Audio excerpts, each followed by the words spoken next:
Hello, everybody. It's Flesson19, and welcome to the patch notes for 1.6.5. Let me premise this by saying information that I've gotten from the devs. What it seems like is that they are going to be delivering these small, quick patches in these earlier versions of 1.6.5, 0.6, 0.7.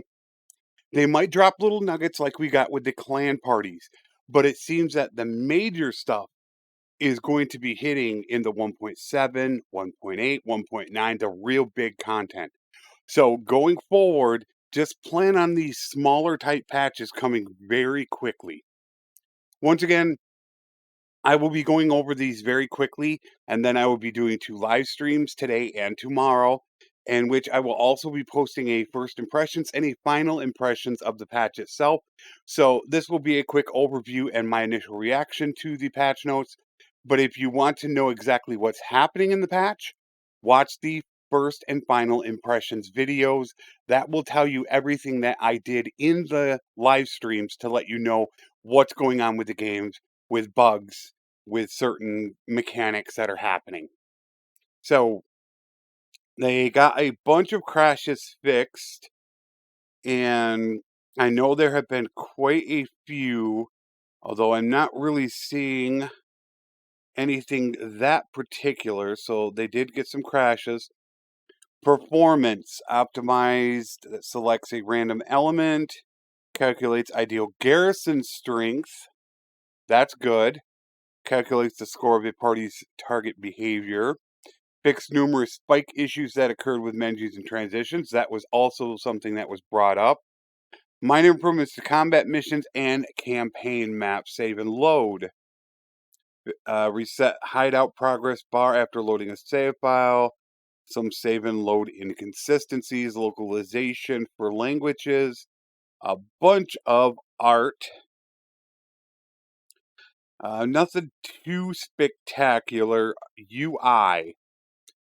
Party role assignment improvements. All roles and members are now shown separately.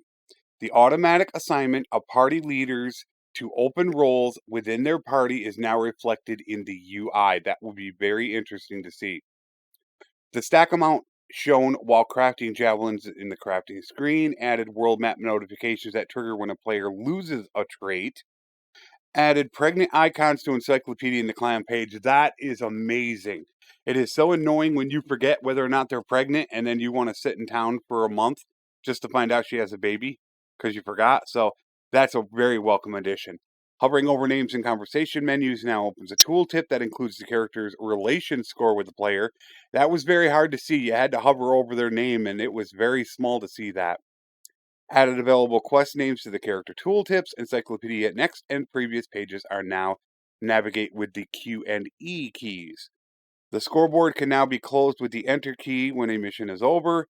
Added an option to disable a target lock feature and change the map selection on the custom battle screen to a drop down menu. Okay, quite a few fixes. Managing an army window. Unequipped items to be equipped. Preventing lords from appearing in a siege encounter overlay.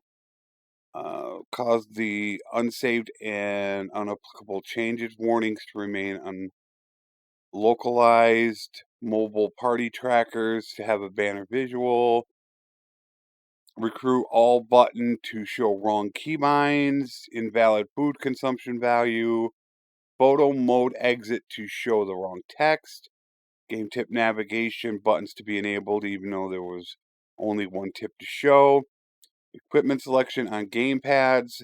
Track troops and prisoners to affect each other's lock status. The exclamation mark notification to show up on a quest log page button for no reason. Battles and sieges. Added troop selection to keep battles. Fixed a bug that caused siege defenders to go in an incorrect defending position to meet the attacking ladders and towers in siege with multiple offensive climbing spots. That would be the AI pathing. So that will be very interesting to track. I won't track that till I believe day 2. That's going to be very interesting to see. That could be one step closer to getting sieges done. AI units no longer spawn using siege machines when they receive damage. Clan and party. Siblings will no longer be given the same name. Fixed a bug that caused lords to get stuck in a companion's party.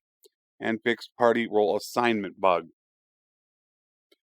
Parties that haven't yet linked up with the army will no longer affect cohesion change. That is very nice. You call them there, that immediately affects your cohesion. It will now not happen until they get there. Kingdom and diplomacy. Players can now create a kingdom through dialogue with governors. Fixed a bug that caused imprisoned NPCs to be able to marry each other, and caused extremely high tributes to be paid when making peace. Economy and trade. Caravans are now transferred to the heir when the player character dies. Fixed a bug that caused nobles to give away their prisoners for free in barters. Yeah, they finally got that done. Caused caravans to target settlements that were under siege at the same time. A whole bunch of them stacked up there, and that had been happening for a long time, and that really sucked because some sieges could take a week or more, and your caravan can just sit there. Fixed a bug that prevented the crafting order relation effect from the experienced smith, all right, and a bug that allowed hidden crafting pieces to be unlocked. There are They are there for save compatibility only. Settlement actions, tournament changes. Tournaments are now auto-simulated after 15 days without player interaction. Okay, that's pretty cool because tournaments are a great way to get, it is probably the best way for companions to actually get skill. To stay in town in a completed tournament, not entering the tournament, letting it complete. Tournament member will receive an elite reward, a reward that costs 5,000 dinars if there are 4 or more nobles in the tournament, player included. The value of the reward scales with the number of nobles that participate in the tournament. If there are less than 4 in the tournament, the winner will receive a random regular reward which costs between 1,600 and 5,000. So what you want to do is you want to sit in a town that has a tournament, wait until an army comes in, and as soon as the army enters the town, start the tournament. That could guarantee you a top tier prize. So look out for that. That could be a very, very good tactic to use.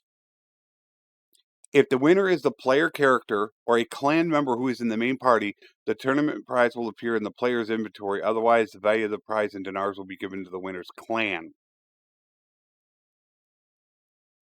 So, what it sounds like this is Warband.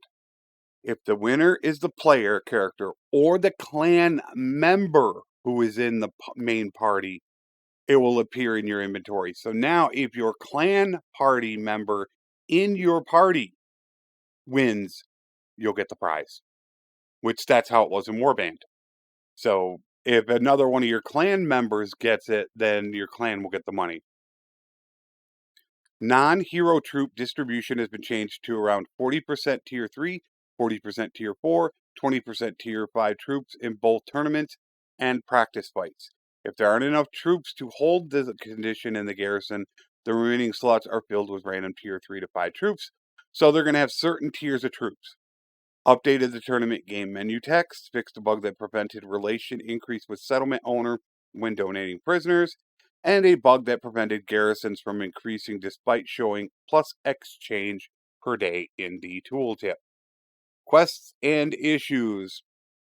Okay, campaign cancel quest console command. Okay, so we can now cancel certain quests in the cheat mode. Quest relation conversation dialogue to map conversations instead of mission conversations. Scout enemy garrison quest will no longer target settlements that are far away. Fencing stolen goods will now succeed if the player waits in the quest settlement until the quest time's out. Change some various art of the trade quests, making profits from it now easier, which is really good because some of them were terrible, like dates. Dates were awful. You couldn't make really any money also on Aserai horses. So allow you to make a little bit more money. That will be tested as well. Notables that the player character gains or loses relations with in the revenue farming quest will now remember the player character. Prodigal son, gang leader needs more text improvements. A bandit party to wait near a settlement gate in the caravan ambush. Prevented relations from decreasing when the army needs supply quest failed. Caused the companion that was resolving the issue to disappear if the quest giver had died. Timed out the eliminate kingdom quest. Increased the chance of capturing prisoners in a fight when raiders. The two main quests, people moving. Player to spawn as a spectator if they retreated or tried to enter a battle upon a fight during raid or during a tutorial. Conversations and encounters add additional lines to surrender demands. Fixed a bug that caused kingdom creation dialogue to options to appear even though the player had already created a kingdom. Minor errors in dialogues. Other. Ira is now shorter and slightly smaller build. Musicians and taverns no longer have the same faces. Stash to be cleared. I'm wondering if that player stash to be cleared was when they died. If you died, your stash could get cleared. So that will be something interesting to check. Very easy to check as well. Calculate troop garrison targets for mercenaries. I do not cover multiplayer, as I'm not a multiplayer person. Both. Added tab, navigation, Q&E, tooltip, multi-core CPU usage and performance of the on-demand animation loading system, which is awesome. Always performance, so hopefully it's better. Cavalry agents to couch lance. Increase the chance they will now couch lance. Cavalry agents aiming system that caused agents to aim at the wrong position, causing units in a shield wall formation to move their shields up and down constantly, caused ranged units to switch to melee mode whenever they were placed near castle gates, prevented certain weapon types from being wielded on spawn. Fixed a bug that caused the rotation of siege engines to revert to the default after being deployed. Once again, modding as well, as I do not cover modding. And that is it. As I had stated, I believe that all these are going to be like this. You're going to see these 165, 166, 167. Very quick 2 to 3 week patches containing not a ton of stuff. But they could drop little nuggets here and there. But when it comes right down to it, 1.7, 1.8, 1.9, those are going to be the ones in which they're going to drop the bomb, which we're going to get a lot of stuff. So, my opinion from what I hear from the devs, 1.7. That is when you're going to look at battle orders, battle terrain. That is when the big stuff is going to come in. So expect this type of behavior coming from Tailworld. They're going to get 165 done as quick as possible to go live, push it live, get us 166 in a couple weeks from now. So expect that. So I'm going to hop on. I'm going to do a 2-day live test. If you're not able to make the live stream, check out my first impressions video after my live stream today and my final impressions video after my live stream tomorrow. And I'll let you know the gist of everything that has happened, how the game is running, any bugs or crashes that are there. I try to get you caught up on a 3-hour live stream in maybe about 4 or 5 minutes. You can catch up on everything. So over the course of 2 days and 5 to 10 minutes, you can know exactly what's going on with the entire beta branch. So I hope to see you guys in the live stream or check out the impressions video afterwards. I will see you guys soon. And of course, this weekend, I will try to have the workshop and caravan videos done ASAP. So until then, take care and thanks for watching.